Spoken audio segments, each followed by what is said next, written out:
So ഇതിൻ്റെ കുറേ fighters ഉണ്ട്. അതായത് ഇപ്പം നമ്മളിപ്പോൾ ഒരു സിനിമയെ തന്നെ എടുക്കുകയാണെങ്കിൽ, ഒരു ഇംഗ്ലീഷ് സിനിമയിലൊക്കെ നോക്കുകയാണെങ്കിൽ, ഒരു സെർബൽ പ്ലാസി ഉള്ള ആളുകൾ തന്നെ സിനിമയിൽ അഭിനയിക്കുന്ന ആ ഒരു ഇൻസ്പിറേഷനായി മാറിയ ആക്ടേഴ്സ് ഉണ്ട്. സോ അവരെക്കുറിച്ചാണ് ഇന്നത്തെ കൂടുതലായും ഈ ഒരു വീഡിയോയിൽ പറയുന്നത്.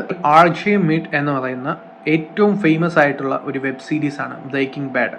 ബ്രേക്കിംഗ് ബാഡിനകത്തെ ആ ഒരു വാൾട്ടർ ജൂനിയർ എന്ന് പറയുന്ന ആ ഒരു ക്യാരക്ടർ ചെയ്ത്, സോ ആർജെ മിഡ് ചെറിയൊരു റിയൽ ലൈഫിൽ ഈ ഒരു സെർബൽ പ്ലാസിയുടെ പ്രോബ്ലമുള്ള ഒരു ആളാണ്. പക്ഷേ അദ്ദേഹം ഒരു ആക്ടറാണ്, പ്രൊഡ്യൂസറാണ്, ആക്ടിവിസ്റ്റാണ്, അങ്ങനെ പല പല കഴിവുകളുള്ള ഒരു ആക്ടറാണ്.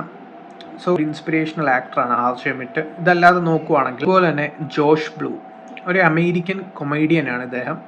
സോ ഇദ്ദേഹം ഒരു വലിയൊരു ഇൻസ്പിറേഷനാണ്. കാരണം ഇങ്ങനെ ഒരു CP പോലൊരു ന്യൂറോളജിക്കൽ ഡിസോർഡർ ഉണ്ടെങ്കിൽ പോലും അദ്ദേഹത്തിൻ്റെ ടാലൻറ്റ് നോക്കുവാണെങ്കിൽ വളരെ ഗംഭീരമായിട്ടുള്ള ഒരു ടാലൻ്റ് ഉള്ള ഒരാളാണ്.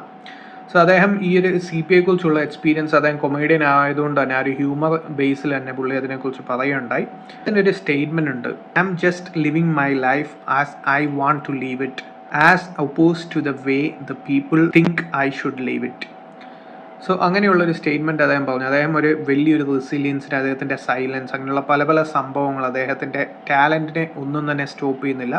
കുറേ ആ ഒരു ഫേമസ് പേഴ്സണാലിറ്റീസ് ഉണ്ട്. ഇത് ഈ ഒരു CP പ്രോബ്ലംസ് അവർ എക്സ്പീരിയൻസ് ചെയ്യുന്നുണ്ടെങ്കിലും ഇങ്ങനെയുള്ള ആളുകൾക്ക് ഒരു ഇൻസ്പിറേഷനായി ജീവിക്കുന്ന ആളുകൾ